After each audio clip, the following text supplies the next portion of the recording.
Assalamualaikum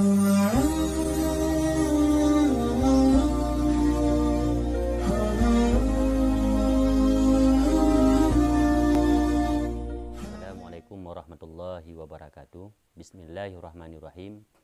Allahumma salli ala Sayyidina Muhammad wa ala alihi wa sahbihi ajma'in.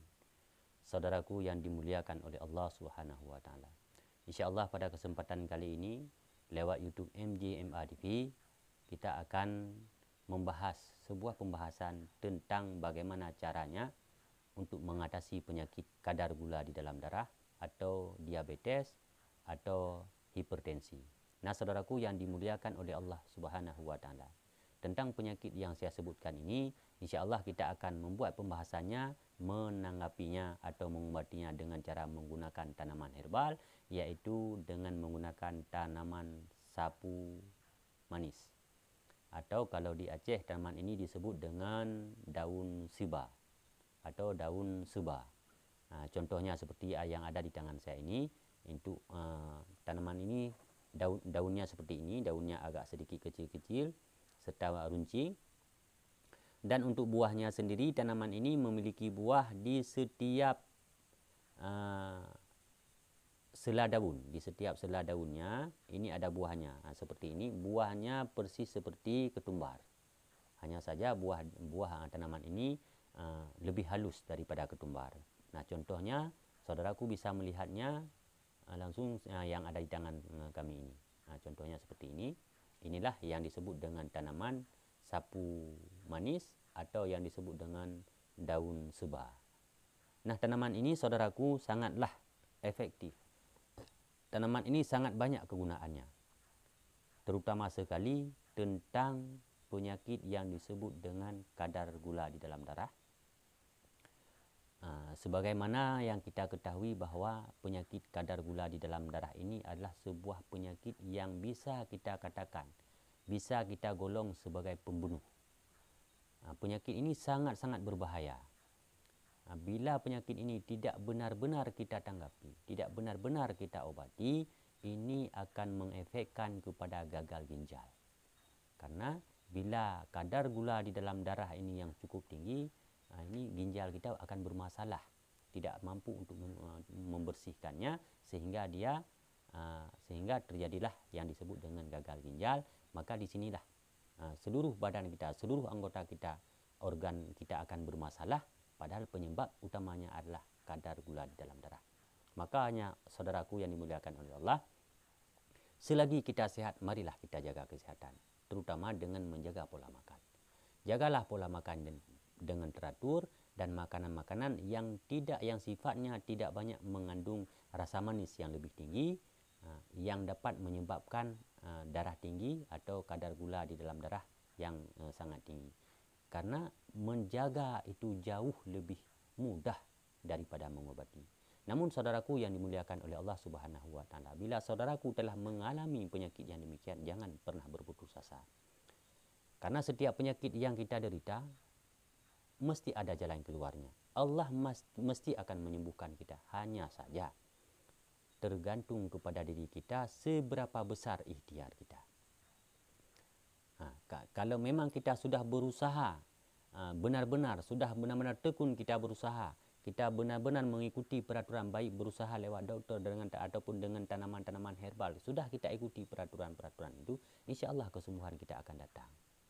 Maka saudaraku, tetaplah kita berikhtiar, karena lewat ikhtiarlah kita akan diberikan kesembuhan oleh Allah Subhanahu wa taala.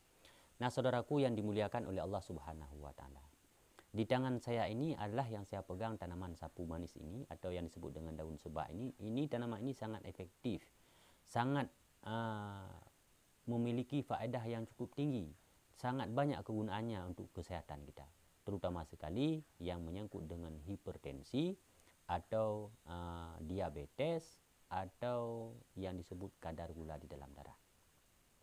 Lalu bagaimana caranya? Nah, saudaraku, tetaplah bersama kami, karena di sini kita akan membahas secara detail untuk penggunaannya supaya saudaraku tidak salah sasaran di dalam pengaplikasiannya. Maka saudaraku, di sini tetaplah bersama kami, ikuti petunjuk atau arahan kami supaya mendapatkan natijah atau manfaat yang sesungguhnya. Nah, saudaraku, bila tanaman sapu manis ini akan kita gunakan untuk mengobati penyakit yang disebut dengan kadar gula di dalam darah, saudaraku angkat tanaman ini yang dari tanah, karena tanaman ini tumbuhnya biasanya pada lahan-lahan yang sudah kita gunakan, baik untuk tanaman palawija apa saja. Setelah itu bila kita tidak menggunakan lahan tersebut, kalau di Aceh tumbuhan ini mesti tumbuh dengan sendirinya.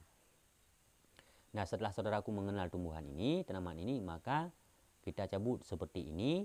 Nah, seperti ini, akarnya seperti ini. Nah, ini.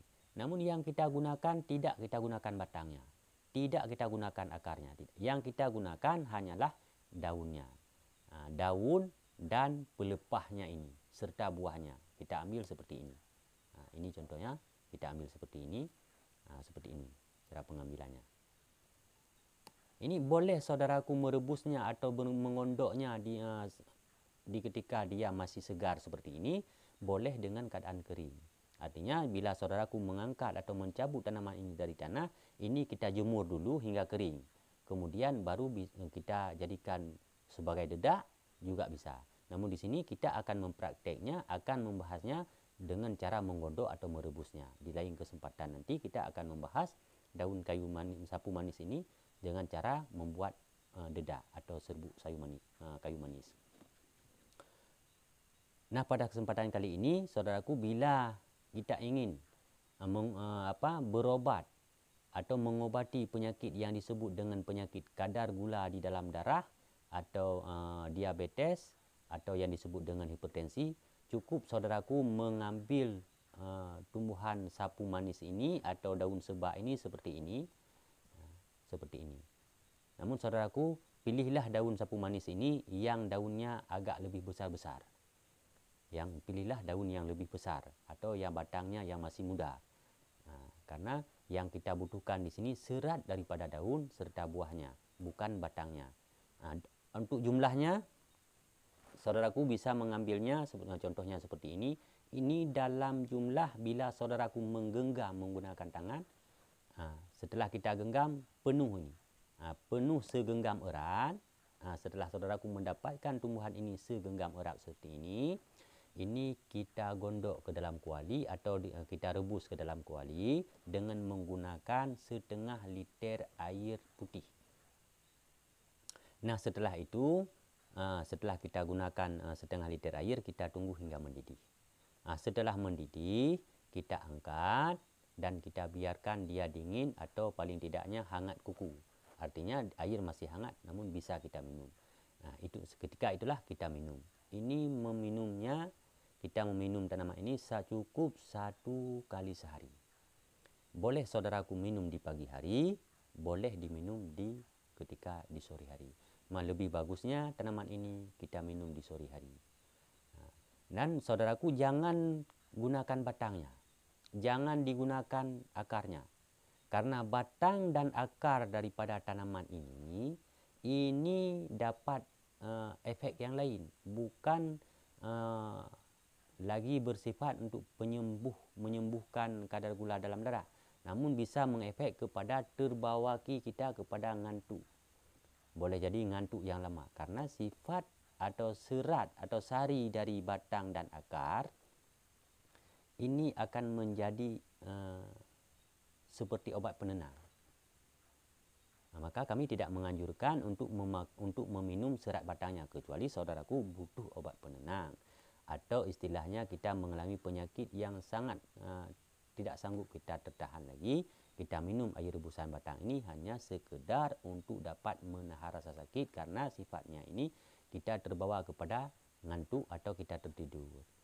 Nah, kalau untuk mengobati penyakit diabetes atau penyakit hipertensi atau kadar gula di dalam darah, saudaraku ambil daun dan buah serta pelepah-pelepah kecil saja. Boleh saudaraku ambil seperti ini, boleh juga dengan kita mengambilnya seperti ini. Lebih bagusnya kita ambil seperti ini. Ini dalam jumlahnya bila kita genggam segenggam erat. Bila kita genggam segenggam erat, atau dalam bahasa lain jika kita timbang sekitar 100 gram atau 1 on, untuk kita gunakan setengah liter air. Begitulah cara di dalam mengambil atau pengaplikasian tanaman ini untuk menyembuhkan penyakit kadar gula di dalam darah. Nah, saudaraku yang dimuliakan oleh Allah Subhanahu wa taala, sebagaimana biasa, apapun permasalahan yang kita hadapi, penyakit apapun yang sedang kita hadapi, ini mesti ada jalan keluarnya. Tidak ada suatu penyakit pun yang tidak ada obat kecuali hanyalah kematian. Selain daripada itu, semua pasti ada obatnya. Hanya saja kita perlu tekun dalam pengobatan. Baik kita berobat dengan lewat dengan pil atau lewat resep-resep doktor, itu kita butuh tekun juga. Tanpa ada ketekunan di dalam sebuah ikhtiar, ini tidak akan kita dapatkan hasil yang maksimal.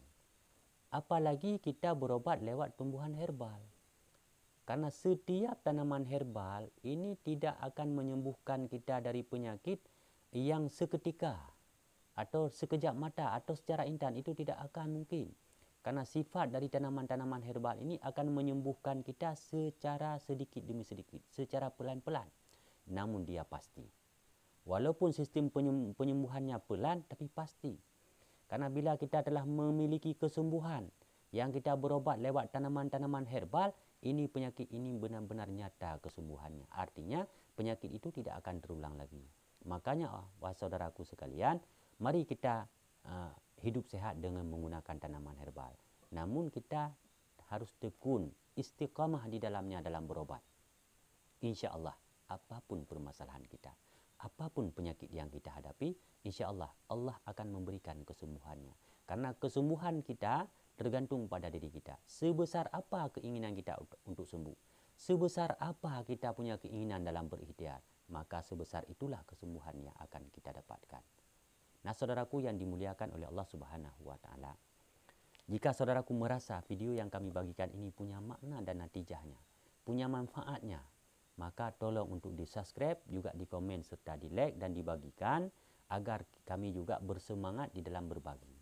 Agar setiap video-video yang kami bagi, ini kami bersemangat untuk mengupdate terus, untuk membuat terus video yang seputaran tanaman-tanaman herbal. Mudah-mudahan apa yang kami bagikan ini dengan harapan saudaraku dapat mengambil manfaatnya.